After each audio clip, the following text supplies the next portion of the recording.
Hey, everybody, this is So Many Sequels, your book club for movies. I'm Josh. I'm Garrett. And I'm David.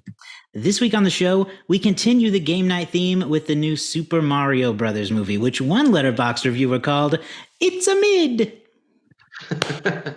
We are joined by a special guest this week to talk about how this movie may or may not have leveled up on the original 1993 movie, which is hated by everyone except maybe me. Plus, the casting choices were a big point of controversy going into the film. But in the end, did it matter, or was the experience good enough to overcome all of that ilk? The box office sure thinks so. We've got this and so much more on So Many Sequels this week. Be sure to subscribe in your podcasting app of choice and find us online at somanysequels.com, where you can find links to all of our social media channels, including our Patreon, where if you sign up, you'll get Discord access. So don't miss out on any of that. Without any further ado, enjoy the show.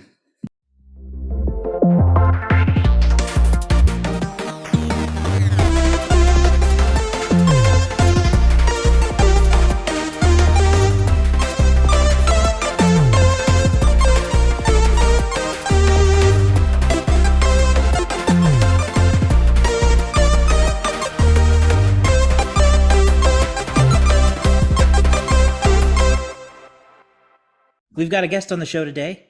Garrett, do you want to do a little intro? Yeah, I would. So, Matthew Archibald, would you rather just do Arch? Yeah, Arch is good. Yeah. Arch? Okay, perfect. Fantastic. We go way back. I was trying to find this picture, Arch. I don't know if you remember this. When we were working at a local TV station, they were trying new things, and we were approached to do like a podcast type thing. Do you remember this? Oh, I don't remember that.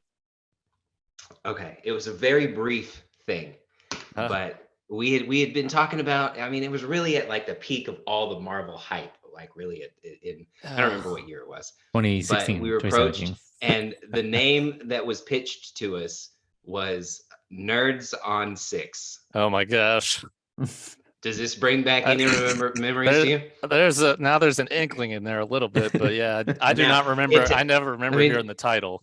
Let me take it a step farther. Is David Strozier, our wonderful graphic designer who does the So Many Sequels logo? He made a logo for this potential podcast, and it was you and me in like podcast microphone form. Oh my gosh! I'm gonna find it. I'm gonna find it, and I'll send it to you. I'll see if he has it.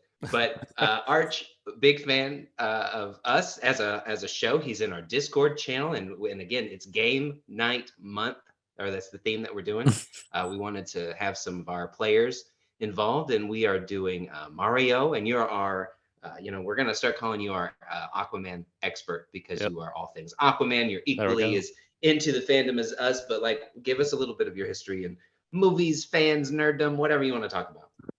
Yeah. I mean, yeah, it's a very broad spectrum that I cover. I've been a nerd, for as long as I can remember. I mean, I feel like I was a nerd kind of before it was cool, but I like all the Marvel movies and like all I'm still a gamer now. I've played games basically my entire life, so still is a big part of that's a big part for why I was interested in this movie, really. But I just have in my teen I've kind of evolved, I think, since when I was younger. I liked like Michael Bay movies and stuff like that, but now it's not so much. It's kind of turned a little bit from Michael Bay movie.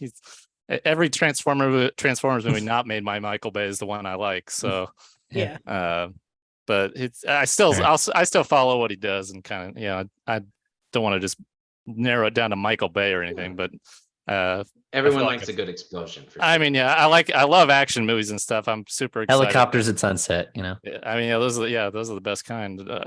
Throwing things on the highway and dodging them with cars, But I'm actually like to put I don't know, my most anticipated movie right now is the Mission Impossible sequels coming up, because I've been waiting. I love those, mainly for the stunts, obviously, but yeah, I don't know if that's kind of a real brief intro, I guess. Like I said, I like a wide variety of stuff. You fit in perfectly with I mean, it's just it's a great fit. So he's currently a member of our Discord, which you can join for. Josh, what's the price point for the Discord? I forgot. $1. I think it's $1 now. There you go. Very easy to jump on. Although I don't know if you actually have to. Yep. There you go.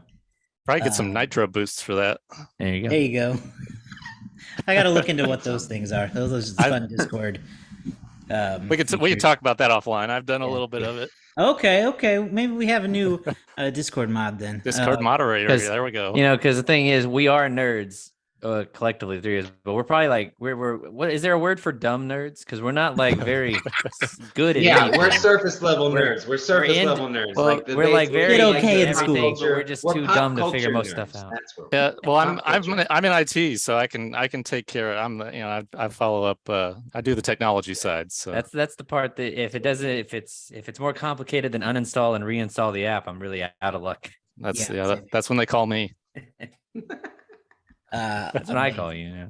Well, we're glad to have you on the show today. We're talking about Super Mario Brothers, the Super Mario Brothers movie, I guess is the correct title. This is the first big attempt at Mario on the big screen since that ill-fated, what is it, 1990, or was it before that? 93, I think. 93. A live action version. Mario, of course, has been in so many video games over the years, various versions of TV shows, but he's never hit the big screen very much. And this is his first time animated, kind of like he is in the video game on the big screen. So we're excited to talk about that for Game Night Month. But first, to kind of get us warmed up, I want to talk about our history with Mario. This is a big movie for kids, I think, for sure, because Mario has stayed pretty relevant as a video game character since his inception. But there's also a huge appeal for older people like us who just want to go for nostalgia's sake. So I'll start by saying I played a lot of Mario growing up. I was a big Nintendo kid before I got into any other kind of consoles or PC gaming. And like one of my favorite video game memories as a kid I think it was Christmas. But the Christmas that I got a Nintendo 64 with that Super Mario 64 with it was like the heavens opened up of video games. It's 3D for the first time. It's like first person or third person Mario from above. I still, I think the remastered version came out a year or two ago and I picked it up. Still love it. So I've played Mario for a long time and still continue to enjoy a round of Mario Kart every now and then. But what about you guys? Anybody else want to jump in on the Mario fan bandwagon? I'm gonna say like I've played Mario Brothers games, mostly Super Mario. I think it was Super Mario Brothers 2 or maybe 3 on the Game Boy, like the first iteration of the Game Boy. And that was kind of my foray into the actual game itself because but at that point Mario was so like he was like the Mickey Mouse of video games in a lot of ways. He was just kind of everywhere. He was the most notable, recognizable video game character in my opinion, outside of maybe Pac-Man. But and occasionally I played some Mario Karts and I've played some Super Smash Brothers and stuff like that, although I always played as Kirby on Super Smash Brothers. But it was so I haven't played the big ones though, like the Mario Sunshines or the Galaxy or whatever. Like outside of playing them on those booths at the Walmart, where they had it set up for you and you could just start in the middle of the game. That's my main way of ever playing Mario Brothers as a kid because I didn't have a Nintendo. I didn't ever had any of the main systems. My first real system was a PlayStation 2. Before that, it was all Game Boy. So I never got to play any of those like 3D Marios when I was young. But I love Mario, and the music is iconic. So like every time I hear the music, it just takes you right back. I can do. I used to love to do as a kid. I used to love to do the Mario jump with my mouth. I would go. That's pretty good. That is pretty good. Of all the weird, your own personal hotkey. I don't know if the mic picked that up right exactly, but yeah, it did. It was pretty good. Someone else would do the theme, so they do the do do do do, and they would do that. They would sing, and then I would go. That's really good. And then so that was a dopey thing we did as kids. But anyhow, that's my experience with Mario. Is like even when you don't play a lot, you still I think everybody knows Mario. So hey David, is that that version you said you played on Game Boy? Is it the one where you played as a little spot, or was it like an actually big Mario, like a Mario you could tell was a Mario? Because I remember one where it was like basically a dot on the screen that you jumped around as. No, it was like a little sprite of Mario. I don't remember exactly. It may have been called so I think I've actually just found it. It's called Super Mario Land 2. Okay. The 6 golden coins. And I remember specifically the 6 golden coins. You had to collect these coins and then you could go fight Bowser or Wario, whoever it was. And as a kid, I never could get actually through the Wario levels because it would take me like 2-3 weeks just to get all the coins. And then once you died in Wario's world, you lost all the coins. You had to start from scratch. So Super Mario Land 2, that was it on the Game Boy. That actually your Mario. That transitions greatly into mine because that's one of the games that I remember playing like as a kid on road trips and stuff on the original Game Boy was the 6 golden coins. I don't remember if I ever beat it honestly either. I just remember it was kind of cool because there was the 6, basically what it turned into on everything else, but the 6 different worlds or whatever, and then you would go do that. I think I've owned every Nintendo system except for maybe I don't know if I ever owned a DS. I can't remember. I remember I'm mostly an N64 era kid. I also SNES was pretty big, but I remember in 6th grade they would play commercials for the Nintendo 64 on Channel 1 News. I don't know if you all know what that is. But they would play them it was like a hammered into you every day whenever you watched that Channel 1 News that N64 was coming. So I remember N64 the most. I mean, I've played thousands of hours of probably Mario Kart between SNES and N64. And then my brother and I have an identical twin brother, and we would play Mario Golf on N64. Like that was one of the best games I've ever played. It has not been matched as far as the golf or any of the sports ones. Also loved Mario Tennis. I'm a tennis player from high school. I don't play that much now, but loved Mario Tennis and Mario Golf on N64. So, David, I think you mentioned the kiosk too. I remember going to malls and playing the N64 on the kiosks back in the day. So that's how I played like Mario Kart the first time, and then we bought it. And the rest is history, I guess. But they do that anymore. They don't do the kiosks. It's hard to find one. Yeah, they just have they got Switch in the Walmart, but I mean, I never stop and play it anymore because you usually can get demos by now these days. Or that's true. It's kind of a whole different era, I guess, than the mall kiosk. The game has changed. It has. There it is. It has. I remember times you'd have to wait to play at the kiosk because there'd be kids waiting around it. Oh yeah. Wow, times have changed. Well, what about you, Garrett? Do you have a Mario story, Nintendo story? Yeah, I'm almost similar to David. I had an NES growing up and a Sega, so I played Mario. I played the original Mario, and then I remember playing Mario, the third one, Super Mario Brothers, or the third one. Third one was my favorite because it had the leaf, and I loved the leaf. That was my favorite thing, and so I always wanted the leaf. But I never had a Nintendo after that. I was a PlayStation person, so I went from NES and Sega, and then I just had PlayStations. So I played Mario Golf on a Game Boy Color. And that was also, I agree, Mario Golf, great game. I just remember that as we were talking, and then you said it. And so it was perfect because, yes, I remember playing Mario Golf. It was so much fun on the Game Boy Color. Great game. And then playing later, doing Mario Kart, Smash Bros. On the Wii and stuff like that. But yeah, that middle section I never really did just because I never had a ton. But I was a big friggin' fan of this movie right here because it is a blast. So I have always been. That's word for it. It's a word. Of Mario. It's a blast out of something. Yeah, it really. I think that first Mario movie really depends on when you watched it. Did you watch it as like an 8-9-year-old or so? Maybe even younger. Younger.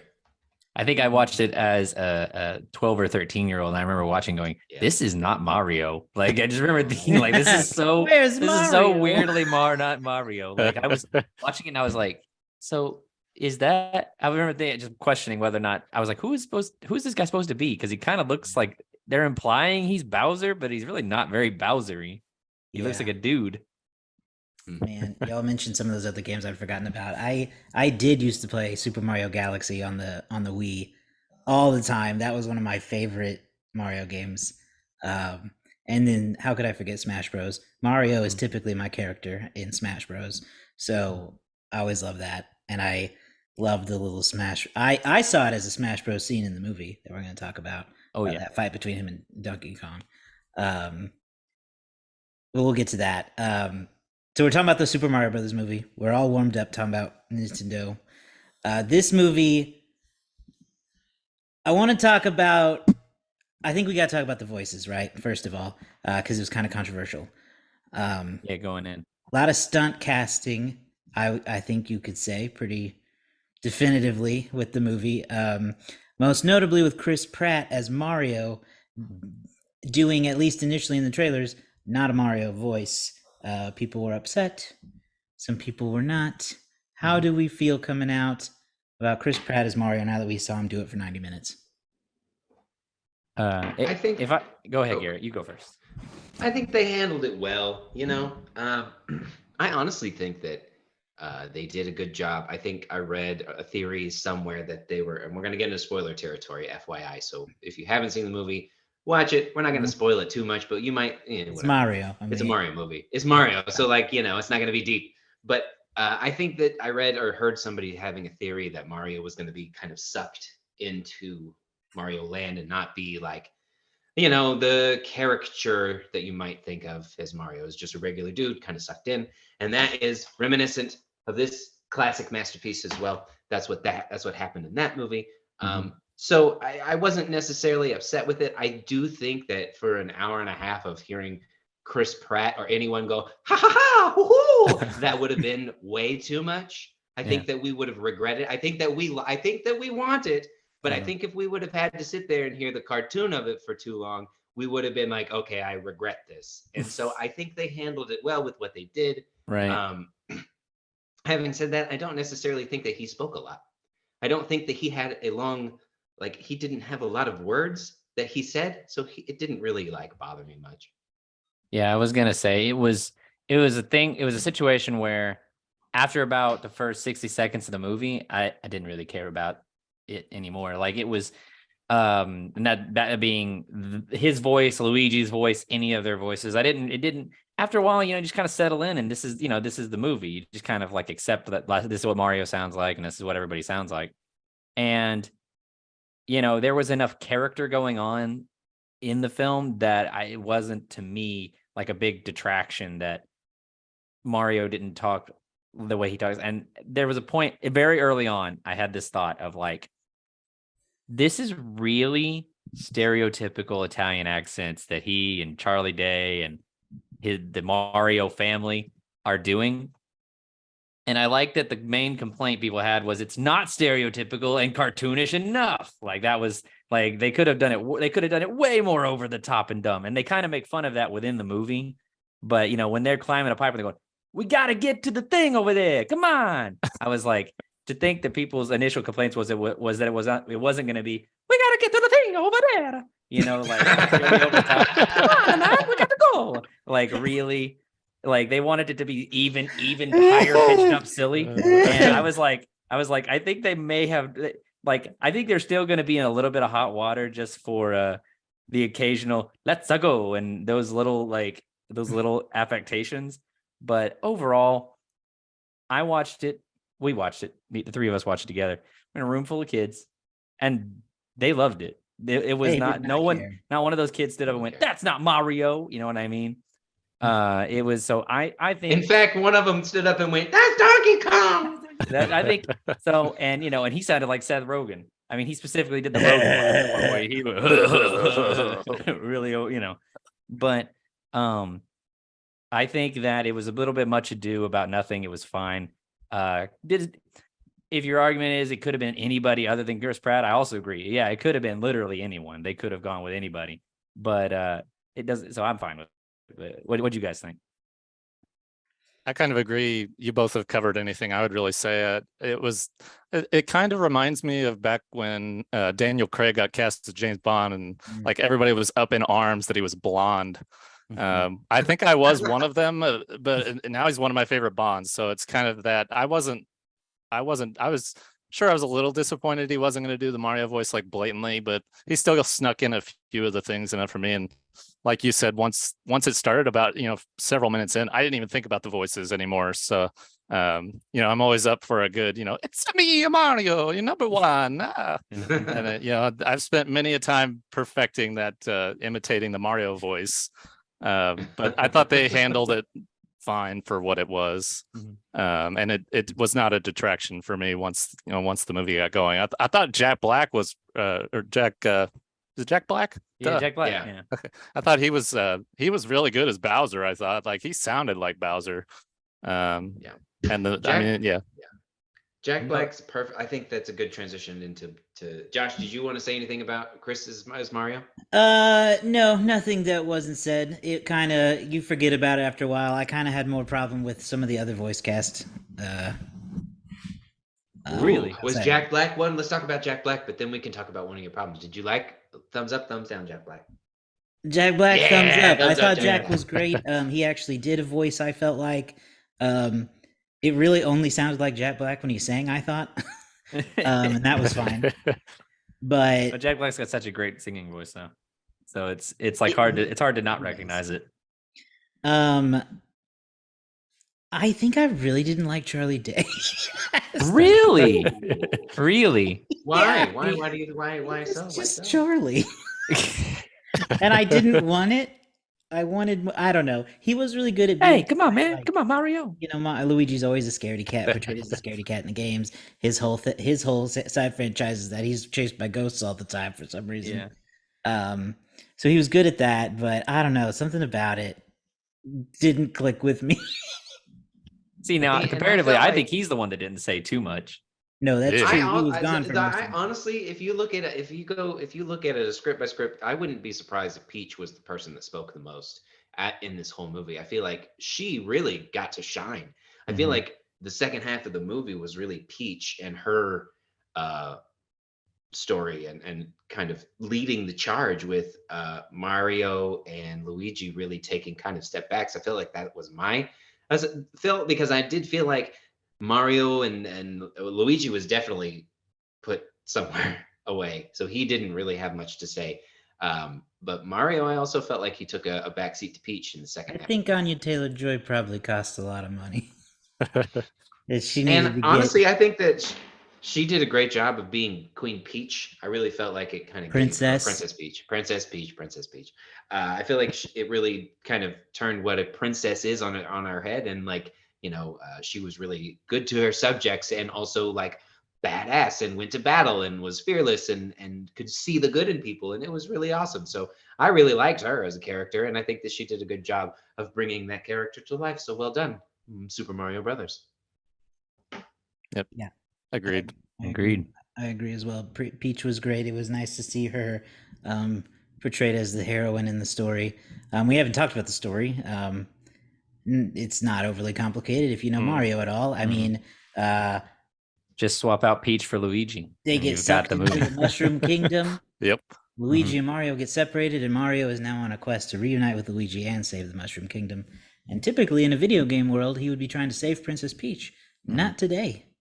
No. Princess Peach is trying to help him save Luigi, and I do like that. I think that's nice. Yeah, it was nice, and the movie itself is highly referential of the games. There are Easter eggs, and then there are just blatant eggs. There's just the movie has everything you expect from the games. It fuses in the Donkey Kong world as well, and there's stuff that casual fans will catch. There's stuff that hardcore fans will catch. But I think on its own, it works. I think if you're a kid that comes in and you really don't know that much about Mario, you never played a Mario game, but you know who Mario is, I think you'd enjoy yourself as well. Or an adult, you might enjoy yourself. I thought it was a lot of fun, and I thought that they did a pretty good job with it. My dog letting itself in. Yeah, I wanted to go around and talk about some of our favorite Easter eggs or self-referential moments, some of those inside jokes that you really only know if you play the games. What were some of the favorites that you guys saw? Arch, what about you? Well, the one that I wrote first on my list was that they did the shortcut off of Rainbow Road from N64. They do it in all of them, I think, but you jump off the course and cut across, and usually you could win the race.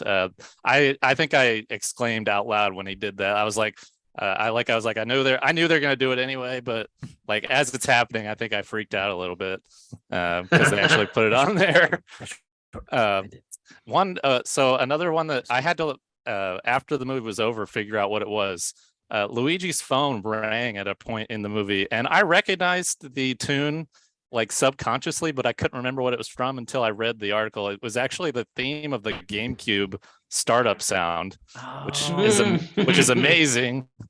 Because I actually had a GameCube. I love GameCube. That's a deep dive. I don't think a lot of people liked GameCube anyway, but it's tiny discs, man. It was great. Yeah, it had a handle on it. It had a handle. You could carry it. I had to go over to a friend's house to play GameCube games. It was great. I had a screen I think I could attach to it that we used in the car sometimes. Anyway, that was an awesome kind of. I don't think a lot of people will recognize that unless they see the article I did. I also did like that they did get Charles Martinet, the voice of Mario, in there. They had that arcade machine was Jumpman, which is the original Mario Brothers, I think, or whatever. And that guy standing next to it was Charles Martinet. I think he even said he kind of had the little Mario twang. He did the Wahoo and the whole thing. Yeah. So I like that they at least got him in there for that. I also I'm just now reading. He was also the voice of Mario and Luigi's dad.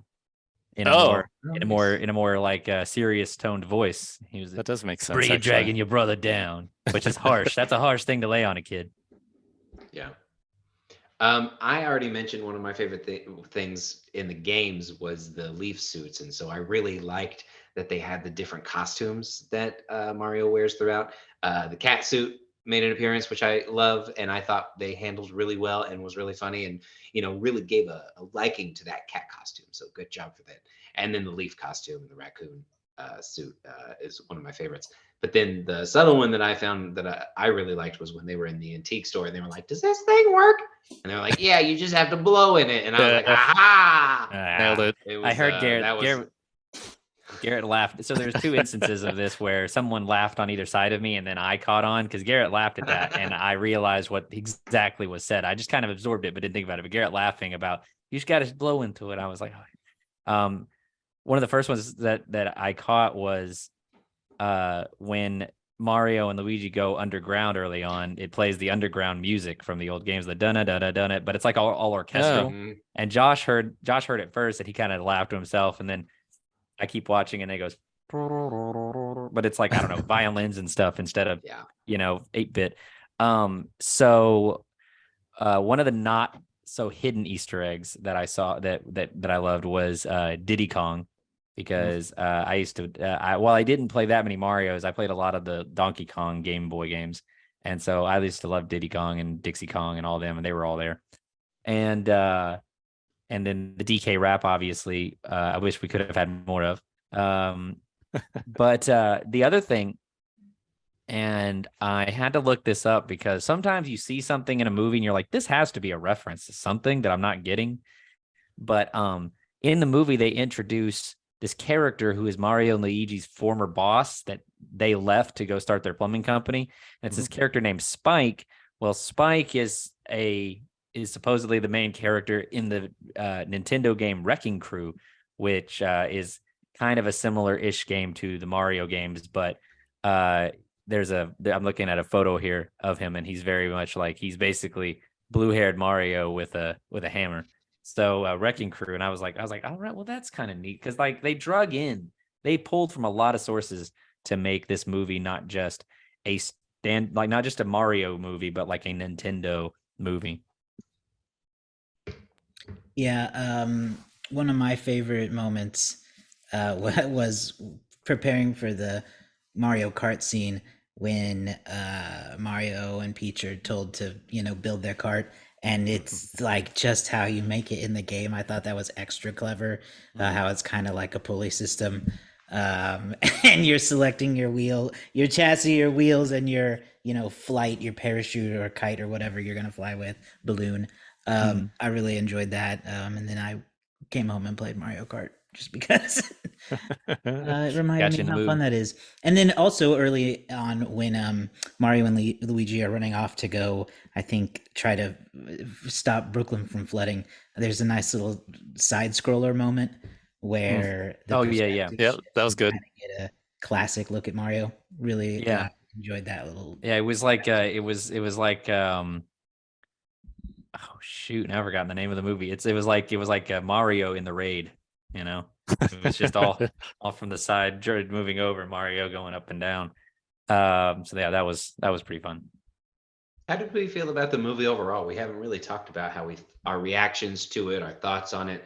I went in honestly with really low expectations. I know that people had been saying that it was a lot of fun, but I was still like, I don't know about that, man. And I agree. I walked away thinking that this movie was hella fun. Had a great time. A tight hour and a half movie, which what I want, what I need. And I think they did a good job of just like giving me the fun that I want from Mario. And they also, I think, did a really good job of making it feel like a video game in parts.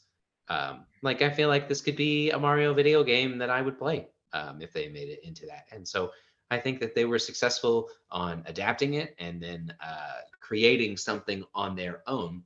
Overall, I think they did a really good job. Yeah, it was really neat how they just made the power-ups part of the world. That's just the thing that exists, and no one really questioned it. Mario's just like, cool, okay.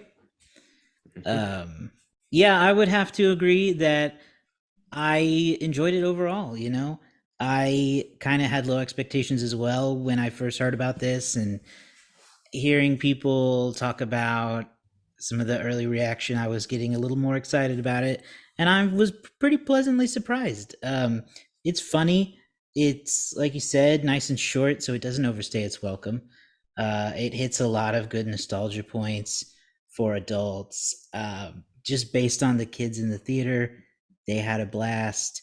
It seemed to hold the kids' attention, and they were talking about it afterwards. So it seems like a big hit all around. I would say, like, I don't know, there's not a ton of substance to it.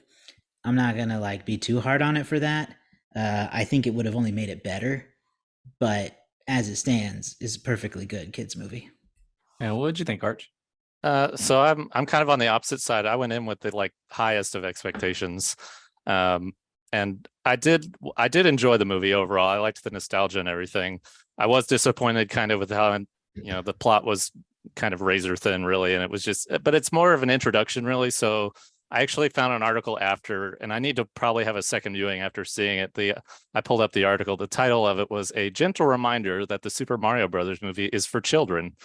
And so I saw that too. When I read that, I was like, yeah, okay. So looking at it in that way, I understand what they were going for. It wasn't terrible. It's not the worst movie I've ever seen, but I was left wanting a lot, which I feel like, which we're probably going to discuss box office, but given how it's done and the reaction to it, I think they will evolve and probably meet some of my expectations of what I kind of wanted in this movie. So. Yeah, and as Walt Disney used to say, right? It's for the young and the young at heart, right? Like it's not gonna be maybe if we have like years and years and years of Mario movies, you could actually get someone to come in and say, I want to tell a unique story with Mario in the way that we got like Into the Spider-Verse. Gritty Mario origin story. Like that when I think about a movie that like technically is for kids, but actually is a really strong like mature story, I think of like Into the Spider-Verse, and maybe one day you could get that with Mario, but this is his first real movie, I love that they did it. I love that they did it. I will not let this die. Just leave it in the dirt where it belongs, I love that they did it all animation. Okay, one of my biggest pet peeves is, and you have a version of it here, what with Mario going to the special kingdom, but it's fine because the rest of the movie's animated. I dislike animated character comes to real world stories. I really hate that. You guys, I've told you guys, Arch may or may not know this, I don't like those Sonic movies. It's just it's Sonic, but he's in the real world, and it's just such a drag. And Barbie's gonna do that too, it looks like, and I'm kind of disappointed in that. But anyway, so I love that it's all animated. I think it is. I also thought it was very fun, and I enjoyed myself. Did it push the limits of what a film could be? No, and that's that's okay, because some of my favorite movies, it would be right. It'd be wild if we came out and we were like, gosh, I cried at the end of Mario. What I do like that I genuinely, I don't know why, but I genuinely didn't expect this, is that it was a very nice story about two brothers, and that even though they were separated for a lot of the movie, their strength was in their unity. Even though Mario's the main character and Luigi's the sidekick, their whole message at the end was, when we're together, nothing can hurt us. And I thought that was really nice. I thought that was a really nice emotional center, as opposed to making it a pure romance or any of those type, or just like a all out action film. So I think that if they were to do a Super Mario Brothers 2, the movie, keep going in on that. And yeah, maybe bring in Wario and Waluigi and show the dysfunction. I don't think Mario and Waluigi are canon brothers or whatever. I don't know. But I think that's where, the brothers part of the Super Mario, that's where the focus can be, and you can really get some good story out of that. So that's kind of my take, is that I had a lot of fun. It wasn't like this was a fun movie for kids. Illumination has done a lot of movies over the last few years, and I'm kind of back and forth on them. But I would go on a limb and say this is one of the better ones of things Illumination has done. Yeah, I agree. I think that this movie looks really good as far as like the animation. I think that it looks really good. I think it looks really video gamey while bringing you into that world. I think it does a good job of making that kind of connection. Archie, you're talking about that article talking about this being for kids, and I really think that this movie and this experience honestly kind of really reinforced that, because we watch movies as fans and whatever, we critique whatever, but a lot of times in this movie there were kids out loud shouting what my inner child was thinking inside, right? Like, this kid stood up whenever he saw Donkey Kong, like I said, and was like, "That's Donkey Kong." And I was like, "Yeah, kid, that is Donkey Kong," because I'm excited too. But I'm 34 and I don't want to jump up in a movie theater and be like, "Donkey Kong!" But that 7-year-old in the back, whatever, he can do that. So it was really fun to kind of have that excitement full circle and to really kind of get that inner child experience. So yeah, it's not a deep movie or anything, but it is, I think, a smash kids movie. I think that obviously the box office is going to back that up, but I think that this is one of the better kids movies that I feel like I've seen in a while.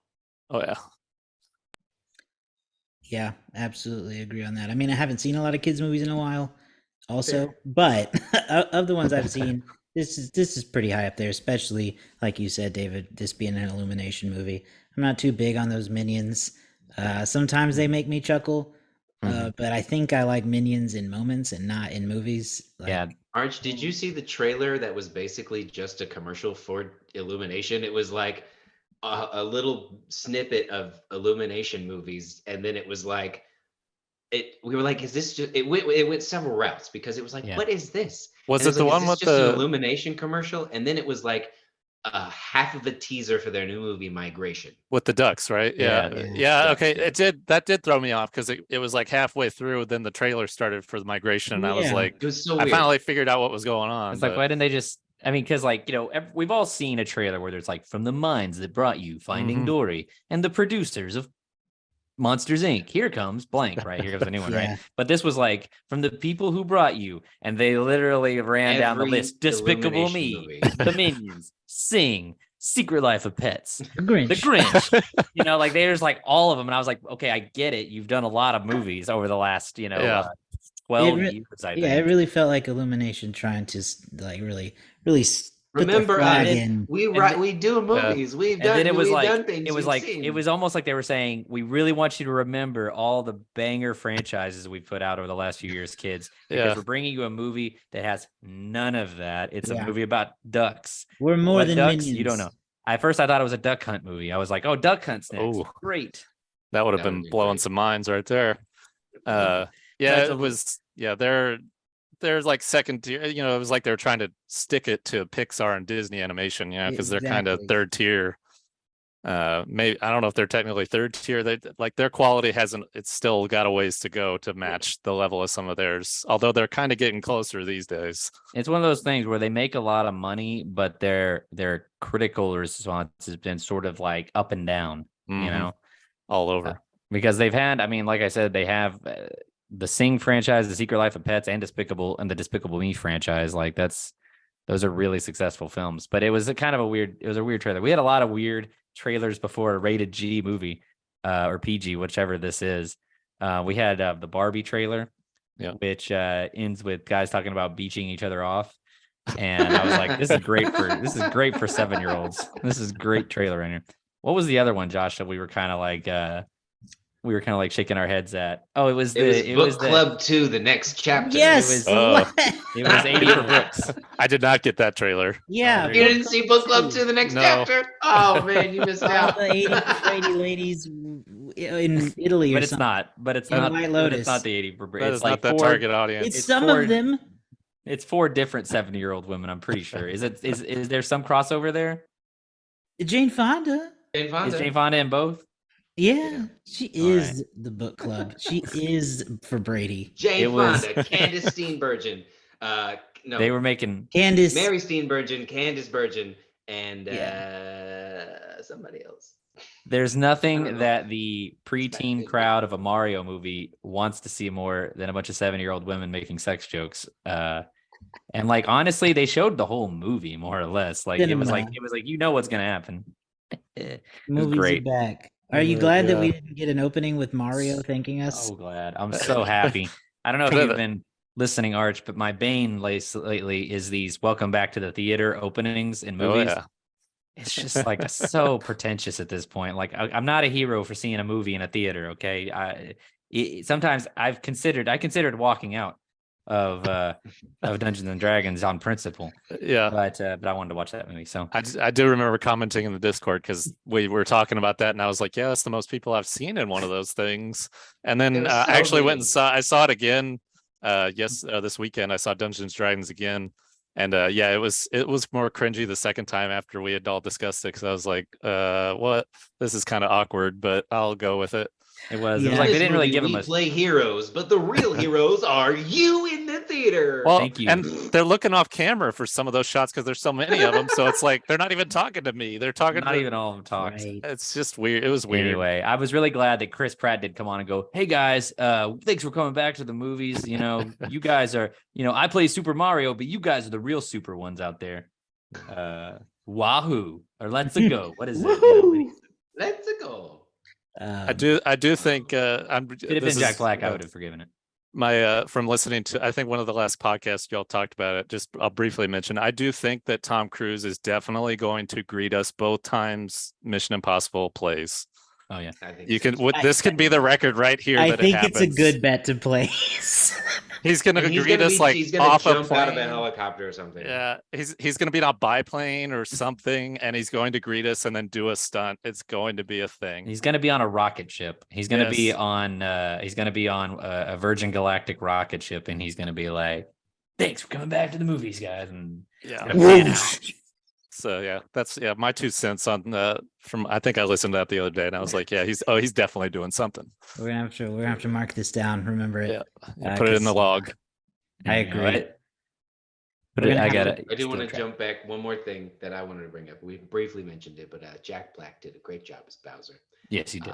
He was so funny, and then when you get to the core motivation of what he's doing, I don't want to spoil that because that is a moment of just pure beauty. Whenever you find out what he's really on the quest for, it is amazing. And then the songs that he sings just melt my heart, despite the fact that he is a big, scary, fire-breathing evil man turtle. Yeah, I agree. They gave Bowser some depth that I enjoy, and without spoiling that kind of character moment that he has, it's having it put right in front of you like that. You're like, you know what? That is weird. But it's a weird aspect of the game. It's very funny. Jack Black's hilarious. I think this is true. I'm going to say this. I don't think any movie is made worse by adding Jack Black. No, I think that's true. I think that's pretty solid all the way around. It holds. So he's hilarious. I love him in the Kung Fu Panda movies. If he said that he would love to play Bowser again if he gets the opportunity, although he knows that he was like, in Kung Fu Panda we had a different villain every time. So if that's the route they go, then hey, it was great to do it this time. But I could definitely see Super Mario Brothers 2 with Wario, and then Super Mario Bros. 3, Wario and Bowser team up. And I did see an article about Jack Black teasing. He asked fan casted, whatever you want to call it, Pedro Pascal as Wario, which I cannot unsee now, because he did do an epic SNL Mario Kart skit as Mario. Yeah. Totally not a kid friendly version of it, but right. Anyway, I cannot unsee. It's like fan casting, the Fantastic Four or something, where I can't unsee John Krasinski, and I can't unsee Pedro as Wario now, and I'm like, that probably needs to happen. I need it. Come on, Illumination, get on it. Yep. That'd be pretty good. Just write the check. Just write the check now and get him. Make it happen. More stuff. Hey, they like getting these people while they're hot, they're popular. Do it now. All right. Well, are we ready to switch into talking about the first opening weekend box office numbers for the Super Mario Brothers movie? Can do.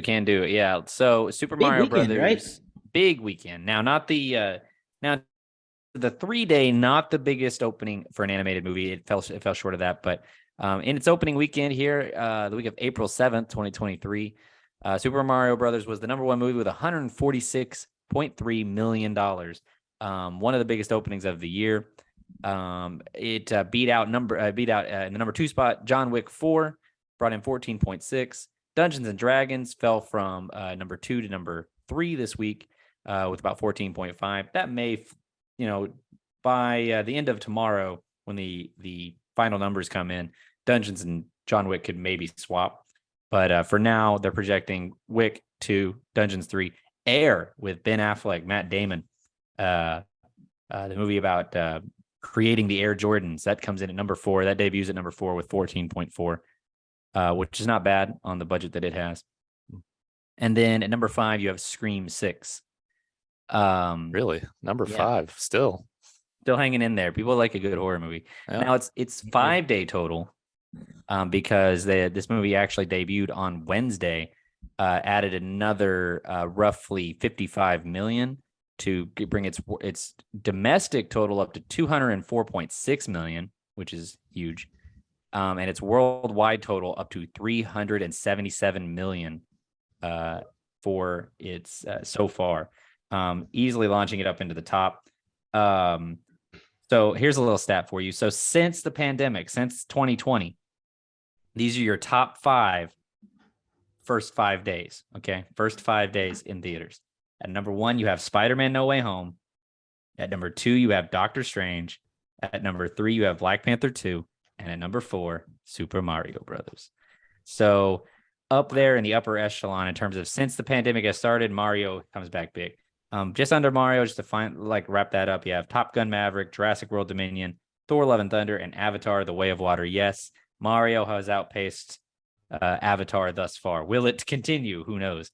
But we could be looking at, genuinely, if this has good legs, if this keeps going, this could be the first $1 billion movie of the year in terms of worldwide numbers.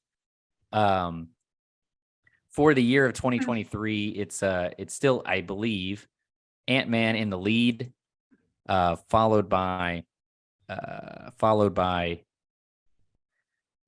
so it's Ant-Man in the lead, followed by Super Mario Brothers, which it'll pass probably by tomorrow. And then Creed 3, John Wick, and Scream. That's your top movies of the year so far. Yep. So that's all I got. We can throw it to the letterbox game. Wow, that's crazy. For those curious about the highest grossing animated opening of all time, it's The Lion King. 2019's The Lion King. 109. Yeah, 191 million. Technically, it's all animated. I know. It's all animated. I have to like it. You want to go with an animated movie that's not The Lion King, and then you go down to Incredibles 2. Oof. Yeah, I don't like it. No. We never did we ever actually review The Lion King 2019? I don't think we did. We just talked about it. Here's an Easter egg for you fans. If you go back to the mid-year review of 2019, we talk extensively about The Lion King 2019 and Andrew Nichols' very strange rating system by which he rated it. It's still stuck in my memory. He gave that movie 3 stars, but he called it the worst movie he's ever seen. I think. I'm pretty sure that's how that shook out. All right. Well, let's switch into the letterbox game where we're going to read through a few of the most popular reviews for the Super Mario Brothers movie on Letterboxd, and then we're each going to guess what we think the Letterboxd community has rated the movie on a 0 to 5 scale, I think is how it goes. So these are, of course, just kind of randomly selected from the top reviews. We've got 3 stars. I just saw Princess Peach's butt in The Northman. My God. This guy just got around to The Northman. 3 stars. Jack Black was born to play Bowser. 5 stars. Bro really said, "Let's go." 3 stars. It's a mid. Oh, I see what they did there. 2 stars. Illumination's best movie, and it still sucks. 2. And then finally, 3 stars. Not a single Mario golf scene. Shake my head. You gotta say something for the sequel. You gotta say For something. the sequel. I'll play golf. Mario's going to be on a golf course, y'all. That's where they're going to find him. You know, he is 100% going to be the evil man playing on a golf course. Yep. And who are some people we hope show up in the sequel? Wario, Kirby. Oh, I've got He's one. gonna get his own franchise. I mean, anyone from the Smash Bros. I have a very obscure favorite Mario character, which is Toadette. And I want Toadette to really show up at some point. That was only a brief glance at Yoshi's. We had no Yoshi in this movie. We only got a brief glance at some Yoshis, but not Yoshi. And I'm kind of hoping for Birdo. Yeah, that'd be a good one. I don't know that one. She's like the pink Yoshi, but shoots the eggs out of her She's nose. got like a big nose. Yeah. Anyway. Oh, you know what? I think that reminded me real quick of one other favorite moment I had. When the blue shell turtle just like kamikazed himself. He just yelled, "Blue shell! Blue shell!" And then just complete kamikaze. That was funny. Anyway, let's throw out some guesses. What do we think? I honestly, I don't know where this could go. I'm gonna guess a 3.1. Oh, I was gonna say 3.3. I'm gonna guess a 3.6. Ooh, it is early and they're high. Usually when they come out, they're high if they're good. What's the lowest, David? I said 3.1. Yeah, 3.1. Oh lordy. But I could also see this movie being not quite a 3. Also, I could. I feel like this has got a wide range. I'm gonna be a jerk and pick 3.0 just in case. Just in case. Scoundrel, scandalous. Okay, here we go. Moment of truth. Okay, let's go through all our guesses again because I can't remember 4 people. You were 3.0. I was 3.1. Arch, you were 3.3. 3.6. No, you were 3.6, and Garrett was 3.3. Okay, we have a winner. It's not a direct hit, but the winner of this week's Letterboxd game is Arch, our guest. Whoa! This movie is sitting at a 3.5 on Letterboxd. Got it. Oh, you got it with a 0.1. Okay. There you go. I gotta make a list for the guests. You do. That's right where I sat. Is Andrew a guest? Yes, Andrew's a guest. Andrew's a featured player. Put him with the guests. So 1. There you go. Comes in, steals it from us. All right. Got it. Just took away another win for me. That's what I'm mostly glad about. It's one less notch for you. That's true. It's too bad because my tiebreaker was going to be 93's Mario Brothers, and so we could. Oh, so Garrett could be. Can we look that up anyway? Can we look up the Mario? Garrett's probably got it memorized. He probably knows what it is. The Mario. I actually had it reviewed. I'll look it up. Let me see.